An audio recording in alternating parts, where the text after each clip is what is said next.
son los 4 que estudiamos la sesión anterior. Ustedes tienen a partir de esta página. Y solo les recuerdo, ya ni los voy a leer, de qué tratan estos 4 versículos que estudiamos la vez anterior. Bueno, primero responden a la pregunta: ¿cuáles son los resultados de la justificación? ¿Cuáles son los resultados de la justificación por fe? Justificación es una palabra muy importante. Toda la carta a los romanos trata de explicar en qué consiste la justificación por fe, Pablo. Y los distintos capítulos que componen la carta, pues está una parte dedicada para explicar lo relacionado con los gentiles, otra parte para explicar lo que está relacionado con los judíos, por qué los judíos se quedaron como a un lado sin conocer que vino el Mesías, etc. Pero el núcleo argumental de la carta es explicar la justificación por fe. ¿Y qué cosa quiere decir la justificación? Que Dios te dé la justicia de Cristo en tu vida y te haga salvo. Esa es la justificación. Entonces digamos que justificación es sinónimo de salvación. Justificación es sinónimo de perdón de pecados. Justificación es que Dios nos limpia de pecado y nos hace justos mediante el sacrificio de su Hijo. Entonces es un tema de alta relevancia. ¿Y cuáles son esos resultados? Bueno, el primer gran resultado que vimos es la paz. Y fíjense, no es la paz de Dios, como está en Filipenses 4:6, a donde pues yo aquí seguido recito ese verso de Filipenses que dice que la paz, ¿qué dice? La paz de Dios sobrepasa todo entendimiento. Sobrepasa todo entendimiento. Bueno, ya ven. Esa es la paz de Dios, pero esta paz que está en Romanos 5 es la paz con Dios. Vean la diferencia. La paz de Dios es la que nos da Él, y dice ese versículo de Filipenses que sobrepasa todo entendimiento. No sabemos, eso significa cómo es que nos llega ese sentimiento de paz. Pero aquí estamos hablando de algo objetivo, más que subjetivo, más que experiencia subjetiva, aunque también la contiene. Pero es más el enfoque sobre una paz objetiva, que se basa en el sacrificio de Cristo, que cuando tú aceptas su evangelio y recibes a Jesús como tu Salvador y como tu Señor, más adelante por ahí vamos a ver unos versos que hacen énfasis sobre eso, pero bíblicamente hablando, bueno, Dios nos reconcilia con Él y Dios nos da su paz. Esa parte es la que vimos. La segunda es que mediante la justificación por fe, por la obra que hizo Jesús, y a nosotros nos la asigna por solo creer, tenemos acceso directo a la gracia. Tenemos acceso directo a Dios. Eso es impresionante. Ni siquiera con López Obrador tenemos acceso directo. Ni siquiera con Astudillo, gobernador, tenemos acceso directo. Bueno, la Biblia nos dice, bueno, ni con Adela tenemos acceso directo. Si quieren ir a ver a Adela, necesitamos ahí pedir audiencia, esperar un rato, que la burocracia se digne pasarnos, para que por fin podamos ver a Adela. Pero fíjense, el creador del universo, por la obra que hizo Jesús en la cruz, nos da acceso directo a la gracia. podemos directamente hablar con Él para decirle: Señor, sálvame. Señor, guíame. No necesitamos intermediarios, el único intermediario es Cristo.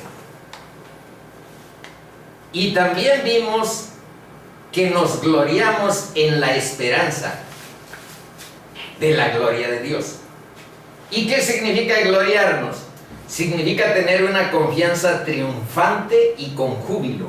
Esa es la palabra gloriarnos.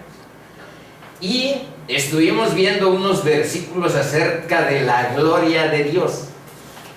Y no son una motivación infantil de la que nosotros oíamos cuando estábamos chavos, de la gloria y cosas por el estilo. Es lo que Dios Padre ofrece a sus hijos por estar en Cristo Jesús.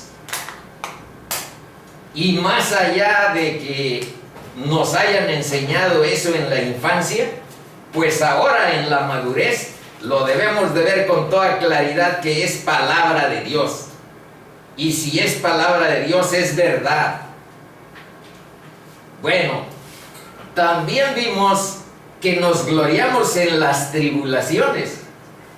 Cuando estás en Cristo Jesús, las tribulaciones constituyen una escuela que te permite producir paciencia, que permite generar perseverancia. Necesitamos en nuestro carácter tener un componente de perseverancia, de mantenerse en la fe, de perseverar en la santidad. Y eso no lo vamos a lograr forjar, pues con nuestra enclenque naturaleza y con nuestro egoísmo, con nuestra forma orgullosa de ser. Yo cuando les hablo de orgullo, de vanidad y de egoísmo, no es porque quiera como confrontar a alguno o alguna. Estoy hablando de mi experiencia, esencialmente previa, antes de Cristo, mi experiencia antes de Cristo. Yo fui académico 40 años y el soporte filosófico, el soporte actitudinal sobre el que ejercí 40 años de docencia estaba permeado por el orgullo, estaba permeado por la vanidad y por el egoísmo. Eso es entonces un asunto con una nota biográfica, autobiográfica. Luego, estas tribulaciones constituyen una prueba que se liga a construir en nosotros fortaleza y madurez espiritual, y también mayor determinación en nuestro carácter. Esas son las cosas que vimos el jueves anterior. Pero a partir de este vamos a ver el versículo 5 hasta el 11. Y aquí tenemos los temas principales, pero en realidad nada más están desglosados estos dos temas, vamos a ver. Pero vean qué hermosísimo tema. Vamos a ver el amor de Dios. El tema central de esta sesión es el amor de Dios. ¿Por qué? Vamos a ver versículo 5, ¿qué dice? Y la esperanza, ya saben que la esperanza es la gloria de Dios. Y la esperanza es la vida eterna, que es la promesa del Padre, del Hijo y del Espíritu Santo. La esperanza es la vida eterna. Y dice que no avergüenza, pero ¿por qué no avergüenza? Porque el amor de Dios ha sido derramado. Y esa es como una prueba que está cambiando nuestro carácter. Que si antes teníamos unos desplazamientos, unas actitudes de una naturaleza como las que acabo de mencionar, de pronto la presencia del amor de Dios derramado en nuestros corazones ha transformado una parte. No estoy diciendo que ya nos hizo excelsitudes y santos al estilo como los conciben por ahí, perfectos, sin ninguna mancha, no, eso es algo así como quimeras y cosas falsas. Estamos diciendo que algo ha cambiado y ha transformado nuestro ser de manera radical y sigue cambiando nuestro ser. ¿Por qué? Porque el amor de Dios ha sido derramado en nuestros corazones. ¿Pero cómo fue derramado? ¿De qué manera? Aquí está explicado. Por el Espíritu Santo que nos fue dado. Y este es un tema muy importante que vamos a tratar brevemente, porque pues hablar del amor de Dios abarca toda la sesión, mano. Y cuando ya estaba enfocando el tema del Espíritu Santo, que es en sí mismo un tema para toda la sesión, bueno, ya solamente acortamos los puntos, los versículos claves para definir las características más importantes, pero ahí está nuestra reflexión. Entonces, la primera pregunta para hoy es: ¿cuál es la naturaleza del amor de Dios? ¿En qué consiste el amor de Dios para con nosotros? Vamos a leer primero esto. Porque Cristo, cuando aún éramos débiles, a su tiempo murió por los impíos. ¿Por qué le subrayé tanto esto? Bueno, fíjense por qué. Aquí, en el verso 1 dice: justificados pues por la fe. Muchos hermanos, yo he visto a pastores que así lo intentan, les gustaría más que este verso dijera: justificados pues por el amor. No dice eso. Aquí el orden es perfecto. Justificados por la fe. Y luego viene, tenemos entrada a la gracia por esta fe. Pero el vehículo, el medio que Dios ocupa para unirnos vitalmente a Jesús es la fe, la confianza que tengamos en Él, como Señor, como Salvador. Aquí también dice: tenemos entrada por la fe, porque también tenemos entrada por la fe a esta gracia. Entonces, vean que primero es esa conexión por la fe. Aunque quieran invertir el orden algunos, o yo mismo me gustaría que aquí dijera por amor, pero no dice así. Justificados pues por amor. El amor está en el fondo. El amor es la naturaleza de nuestro Padre. El amor es el motivo por el que mandó su Hijo.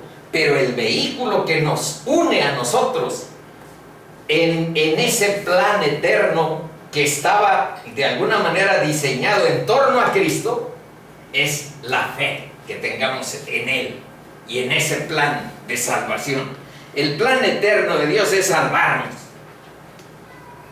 Pero si no entendemos, porque es difícil entender por tu propia naturaleza, en qué consiste el carácter, bueno, antagónico de la santidad de Dios con el pecado.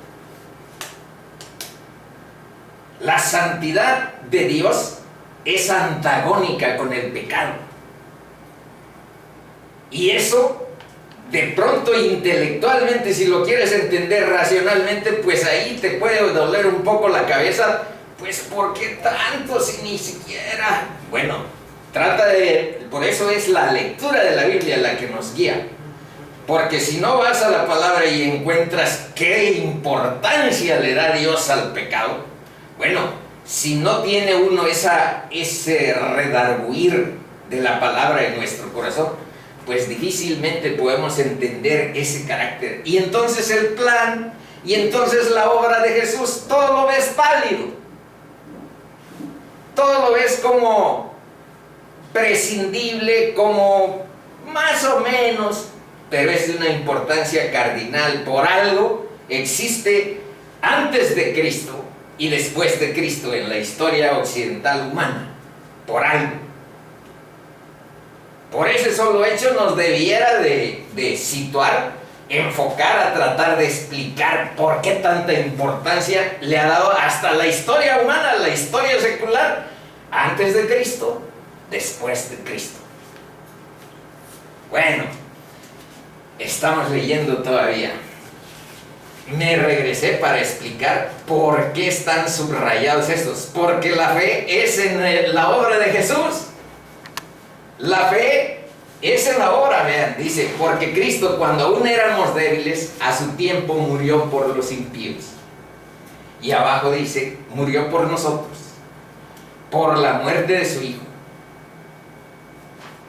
Eso está subrayado, y ya sé que pues en la filosofía mundana, en los motivacionales seculares dicen no hables sobre eso, pero aquí estamos hablando de la palabra, y la palabra de Dios es infinitamente más sabia que lo demás. Entonces veamos lo que dice y olvidémonos de los motivacionales seculares, que yo también sé lo que dice. Porque Cristo, cuando aún éramos débiles, a su tiempo murió por los impíos. Ciertamente apenas morirá alguno por un justo. Con todo pudiera ser que alguno osara morir por el bueno. Pero Dios, eso significa más Dios, pero Dios muestra su amor para con nosotros, en que siendo aún pecadores, ese es el amor infinito que hoy vamos a ir abriendo, tratando de explorar su naturaleza. Vean, siendo aún pecadores, Cristo murió por nosotros. Pues mucho más, estando ya justificados, este es el tema, les digo, de la justificación por fe, estando ya justificados en su sangre. Pablo, ¿no quisieras quitarle un poco esas alusiones? Los motivacionales seculares nos van a ver como personas que lanzan mensajes un poco negativos, hablan de sangre. ¿No podrías cambiarle algo? Bueno, el caso es que la fe es sobre un evento que tiene que ver con el pecado del hombre. Y ese sangrerío y ese horror de lo que pasó en la cruz, ese horror de un castigo a un justo, es lo que expresa la actitud de Dios frente a tu pecado y el mío.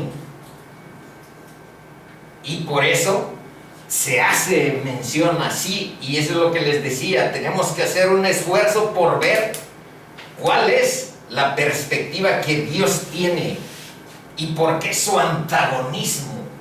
Y la perspectiva de Dios es esta, la que está en su palabra. ¿Por qué tanto antagonismo frente al pecado en cuanto a su santidad? Es incompatible con el pecado. Y por eso estas expresiones. Pues mucho más, justificados en su sangre, por él seremos salvos de la ira. Porque si siendo enemigos fuimos reconciliados con Dios por la muerte de su Hijo, mucho más, estando reconciliados, seremos salvos por su vida.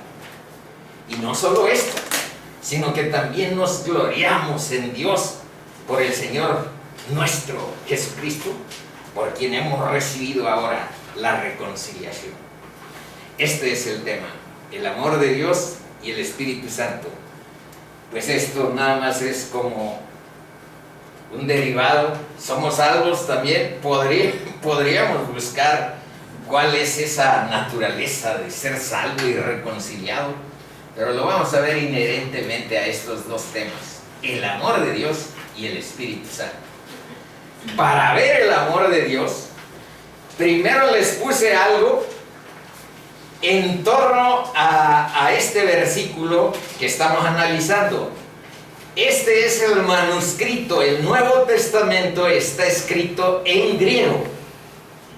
Y van a ver que a veces es muy importante ir al manuscrito para entender los mensajes claves de la Biblia. Van a ver que hoy algo de esa búsqueda de la fuente original nos va a ayudar a esclarecer algo clave en torno al tema del amor de Dios. Primero vamos viendo aquí arriba está el manuscrito original. en letras griegas. Cuando estaba estudiando yo, me aprendí el abecedario griego y muchos prefijos y desinencias que se ocupan en las palabras españolas. Por ejemplo, esta. Aquí arriba dice cardias. Cardias, pues cardíaco, cardiopatía, todo significa corazón.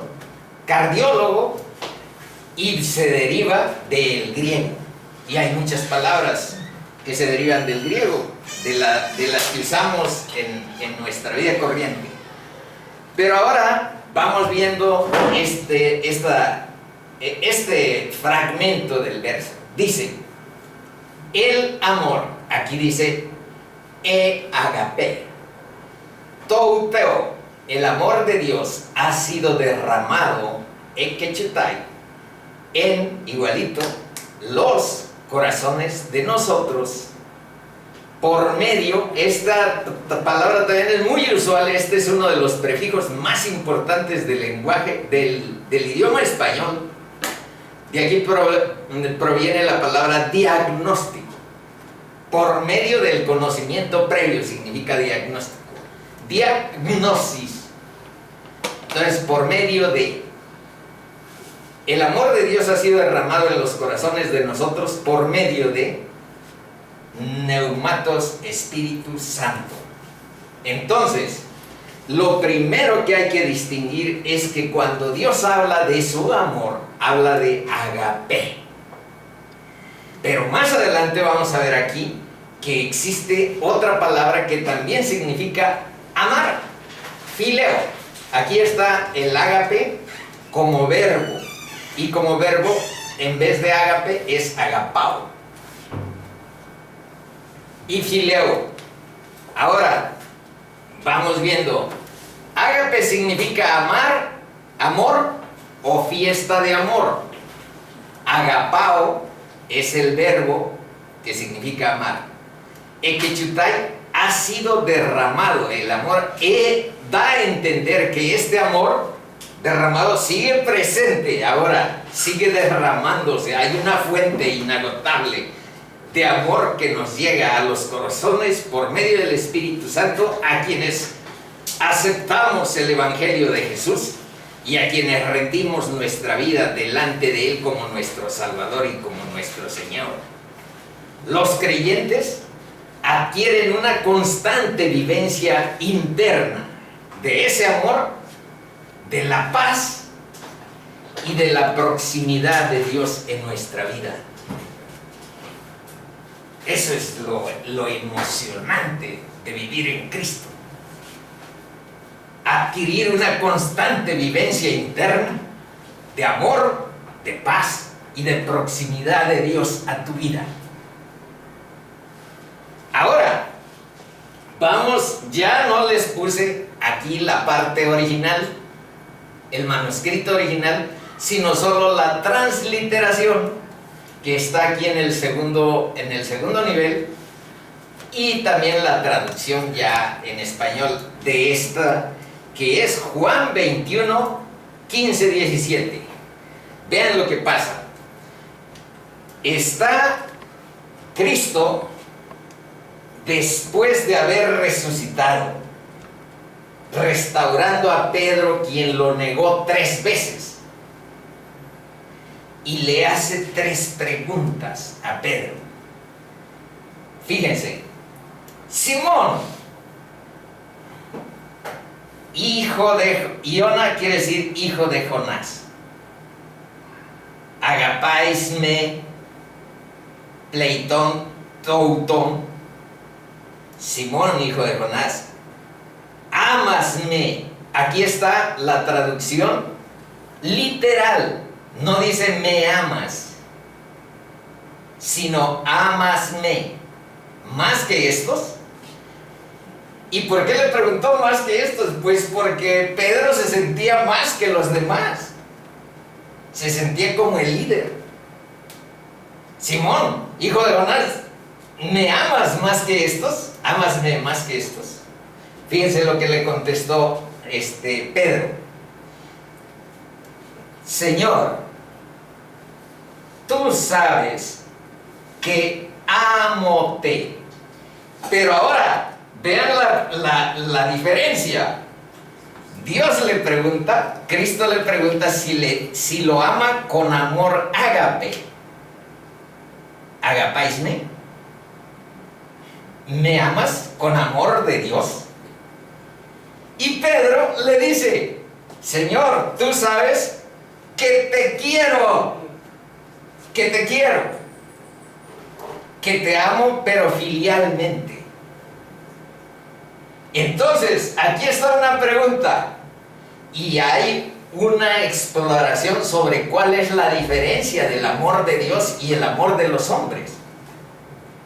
Entonces, la pregunta es, ¿por qué Pedro? Vean la segunda vez, vamos a ver la segunda vez. ¿Por qué Pedro le dice que lo ama, pero con amor filial? No con amor ágape. Cristo le pregunta, Simón, ¿me amas con amor ágape? Y Pedro le dice, Señor, sí te amo, tú sabes que te amo, pero te amo con amor filial, como cuates. Él, de todas maneras, Cristo le dice, apacienta los corderos de mí, apacienta mis corderos. Pero aquí está literal, lo que aquí arriba dice. Ahora, segunda, de nuevo, por segunda vez, aquí le dice, Simón, hijo de Jonás, ¿me amas? Y otra vez, ¿me amas con amor ágape? Y vean lo que le contesta Pedro en la segunda. Le dice, sí, Señor, tú sabes que te amo filialmente, con amor filial. No te amo con amor ágape. Le dice Cristo, bueno, apacienta a mis ovejas, apacienta las ovejas de mí. La tercera, pues es que lo negó 3 veces. Lo negó 3 veces. En la primera, una chamaca le dice, oye, tú andabas con este que ahora tenemos preso. No, yo ni lo conozco. Luego una persona mayor le dice, oye, tú hablas como Galileo, tú perteneces al grupo de Cristo. No, yo no lo conozco. Y después uno de los que habían estado cuando Pedro le tiró un machetazo a la oreja de uno cuando fueron a encarcelar o a tomar como rehén a Cristo. Bueno, uno de los que estaban ahí cuando tiró el machetazo le dijo, ¿tú estabas con él? No, yo no. 3 veces lo negó. Entonces, por eso hay 3 veces. La tercera vez, otra vez le dijo Jesús. Pero ahora, vean, ya no es Pedro, ahora es Jesús el que le dice la tercera vez, Simón, hijo de Jonás, ¿me amas filialmente? Ya no le preguntó, ¿me amas con amor ágape?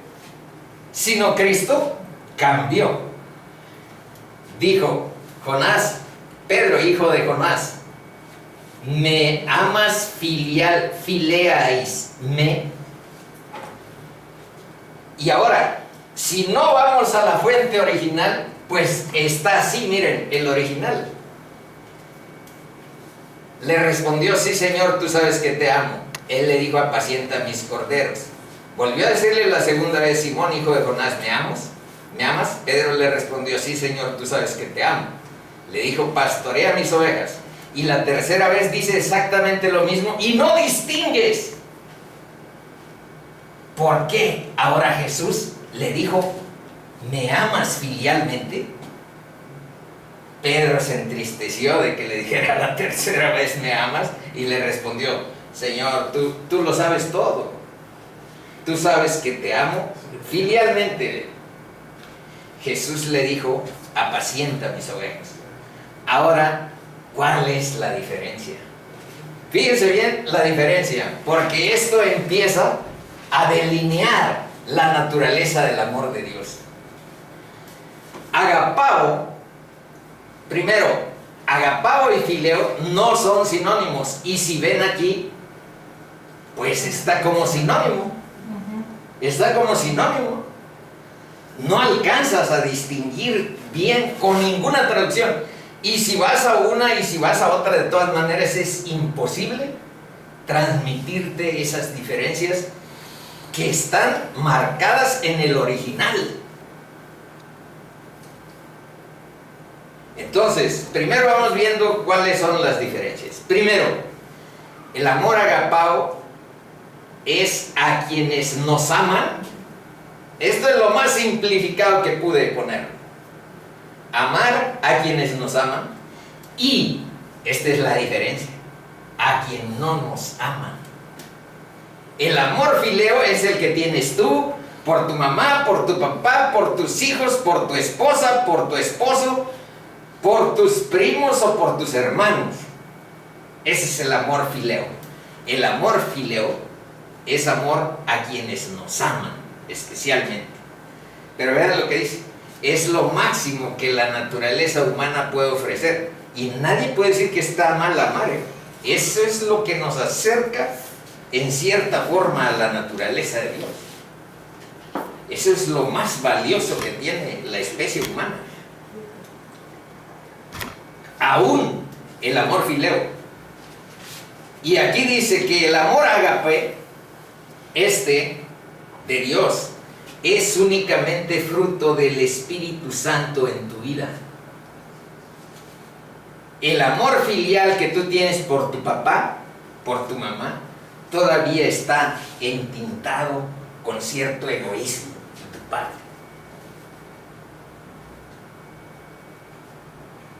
Y el amor que Dios pone en tu corazón es de otra naturaleza, porque ya como que no es tuyo. Es el de Dios obrando en ti.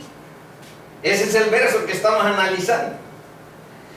Y aquí dice que este amor agapao implica sacrificio en bien de otros. Bueno, todos hemos tenido en relación a este amor fileo cierto nivel de sacrificio por nuestros hijos. Pero el nivel sacrificial que el amor agapao lleva es el relacionado con Cristo que aquí nos dice en estos versos. Y también el amor agapao implica reverencia a Dios y consideración al prójimo.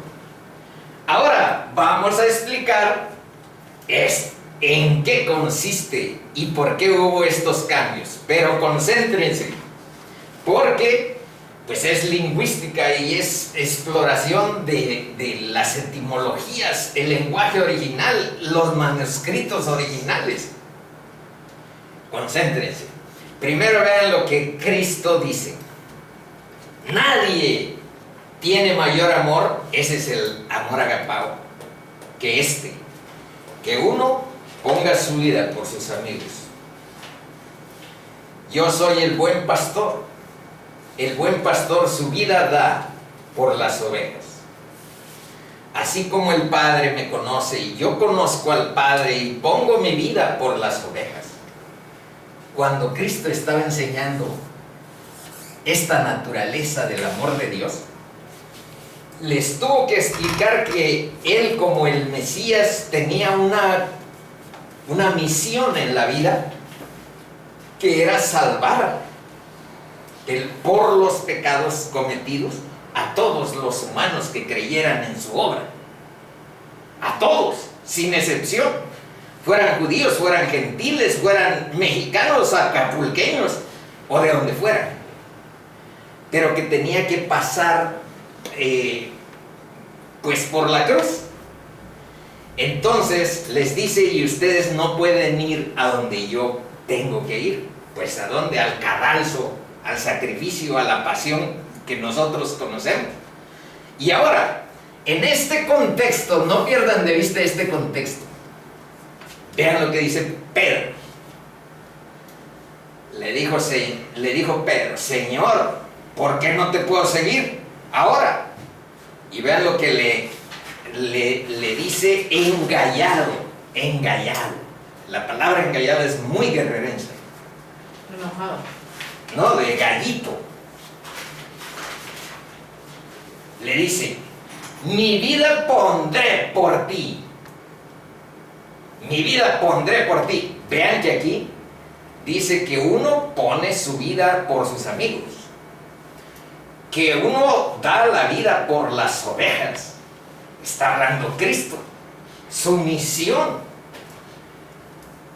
Ahora, Él también dice, mi vida pondré por ti. Jesús le respondió.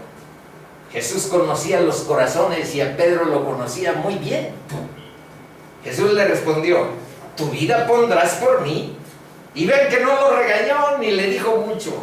Simplemente le dijo la verdad. Tu vida pondrás por mí. De cierto te digo, no cantará el gallo sin que me hayas negado 3 veces. Y lo negó. Pero ahora ya tenemos la explicación de estos versos que estamos analizando. Cuando Jesús le pregunta, Simón, ¿me amas más que estos? Bueno, ya dijimos que porque se consideraba más Pedro, más fiel, más líder, más destacado que los demás. Pero Pedro ha aprendido la lección porque ahora está arrepentido de haber negado a Cristo. Está arrepentido, está dolorido, lloró amargamente. Cuando Jesús cruzó los ojos, la mirada con él, Pedro se desmoronó. Se desmoronó. Entonces está arrepentidísimo. Y por eso, cuando Cristo le pregunta, ¿me amas con amor ágape? Pedro lo que le contesta, Señor, todavía no tengo ese amor ágape que hace poner la vida por los amigos. Lo que Pedro contesta es, sí, Señor, quiero amarte con ese amor ágape. Te quiero amar, pero nada más te quiero filialmente, te quiero humanamente. Entonces es un gesto de humildad de Pedro, es un gesto de humildad. Decir, no tengo en mi corazón el amor ágape, no te amo con amor ágape, pero quiero amarte. Eso es la sinceridad de Pedro, la plena restauración por su arrepentimiento. Ya saben que la Biblia, ninguno anda encubriendo sus cosas. Aquí dice Pedro lo negó. Y Pedro fue el líder de los apóstoles después de que sucedió esto, que es la restauración de Pedro. Entonces, en las 3 ocasiones, ¿y qué hace Cristo al final cuando le dice? Ya saben que aquí le preguntó la tercera vez, hijo de Jonás, ¿me quieres? Pero ya le pregunta, Filose, aquí, hijo de Jonás, ¿me quieres? ¿Me quieres con amor filial? ¿Por qué le pregunta Cristo así? Pues porque ya entendió que Pedro humildemente reconoce que no tiene el amor de Dios. Entonces, más o menos se entendería así: tú solamente me tienes cariño, tú solamente me quieres como cuate, como amigo. Y entonces ya Pedro, desmoronado, le dice: Señor, tú lo sabes todo, tú sabes que te amo, tú sabes que quiero amarte con amor de Dios. Derrama en mi corazón por el Espíritu Santo el amor ágape. Eso le debió haber dicho Pedro, pero eso es lo que implícitamente está registrado en estos versos de la bendita palabra de nuestro Dios. Pero el mandamiento, chicos, el mandamiento es este, y ya no se los puse en griego para no enredar las cosas. El mandamiento es que os améis unos a otros como yo os he amado, y en los dos es agape, no es filio. Primera conclusión de este pedacito: el amor agape solo puede darse en el hombre nacido de nuevo por la obra regeneradora del Espíritu Santo. Cuando Dios perdona tus pecados, tú vuelves a una vida nueva.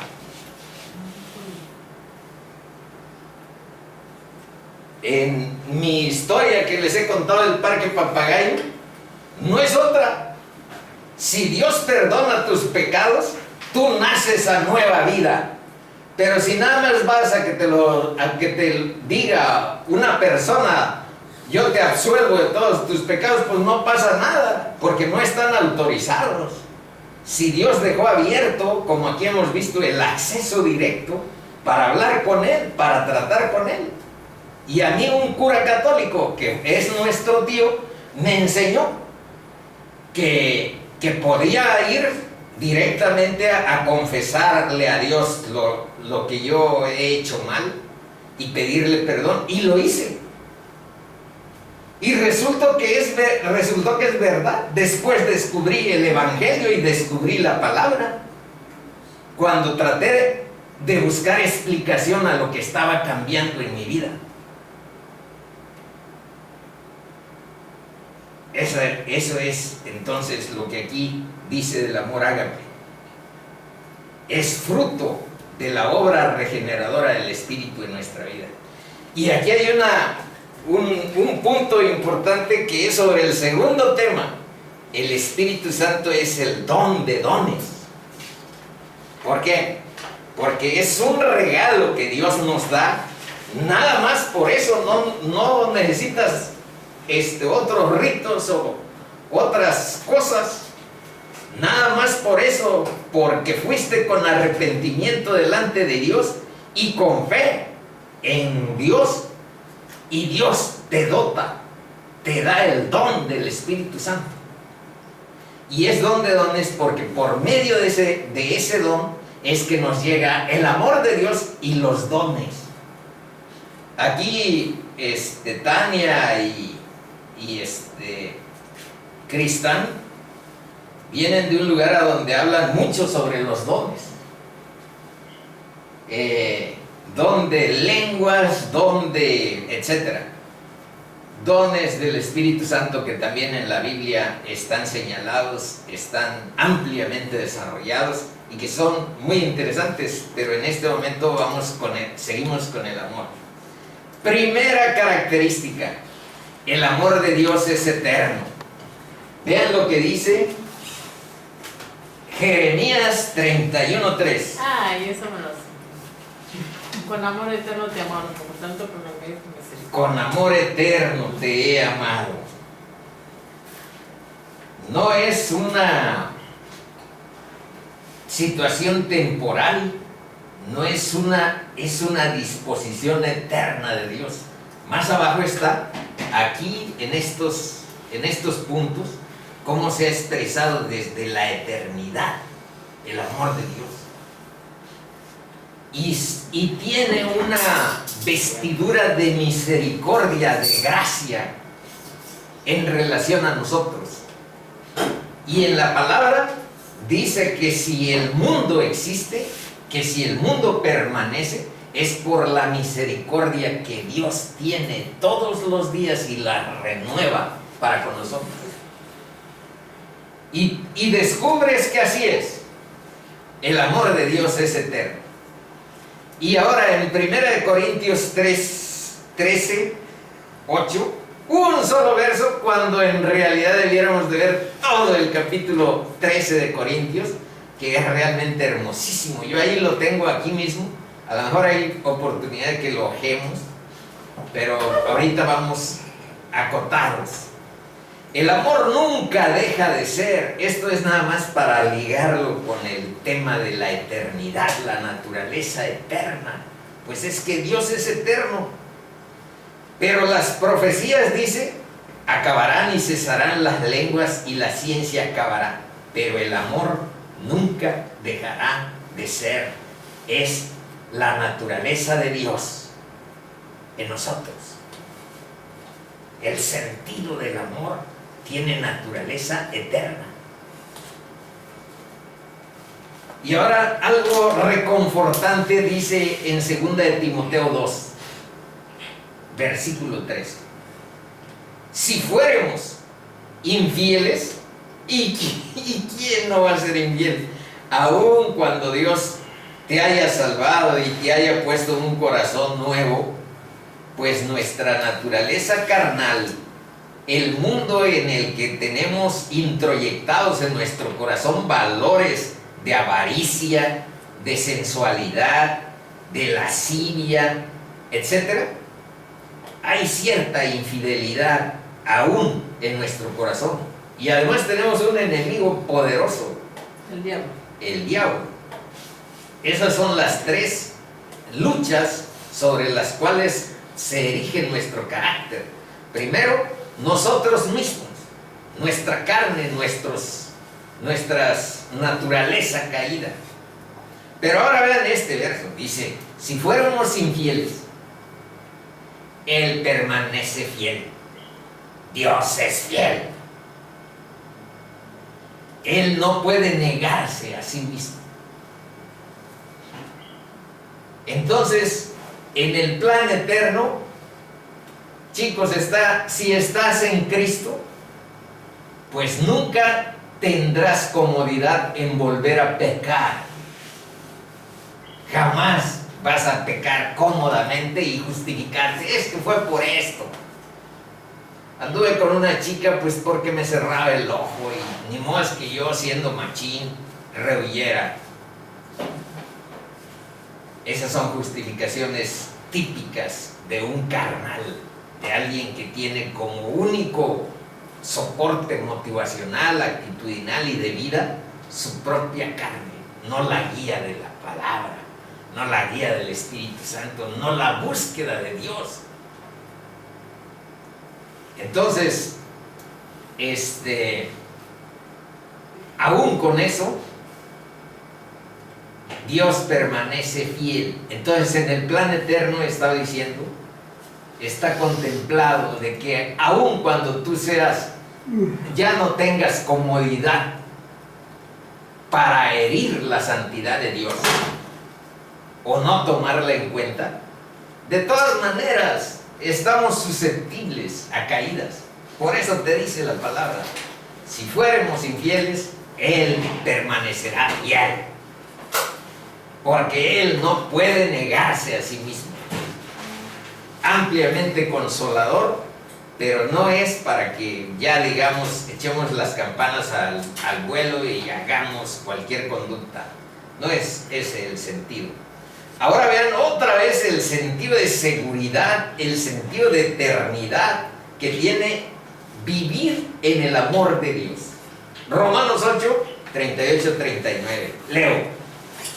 Por lo cual estoy seguro, fíjense, la seguridad de que ni la muerte ni la vida, ni ángeles ni principados, que diablos o potestades vean lo que dice, ni potestades, ni lo presente ni lo porvenir, ni lo alto ni lo profundo, ni ninguna otra cosa que creada, pues nada, vean todo lo que ahí enumera, ninguna otra cosa creada nos podrá separar del amor de Dios que es en Cristo Jesús, nuestro Señor. Qué hermosísimo es esto, qué hermosa herencia de amor nos ha traído Cristo. Y ahora ahí es donde está una síntesis de este solo subtema. Ya saben que el tema es el amor de Dios. Este es un subtema, es eterno. Vean ahora cómo está desglosado. Primero, el amor de Dios se revela desde nuestra creación. ¿Cómo? Porque nos hizo a imagen y semejanza suya. Nadie está hecho a imagen y semejanza suya.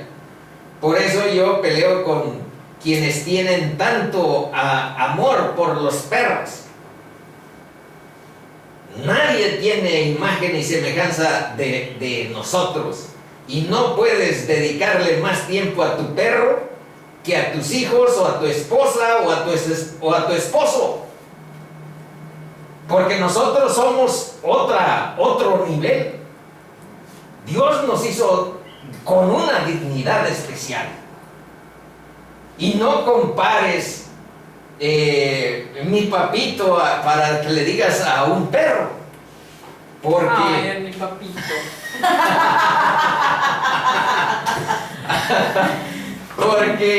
porque justamente hay una línea de división. Hay una línea de división. No, pues aquí no crees que Tania no le dice peores cosas. Me digo bebé. Mira, bueno. Yo digo perro.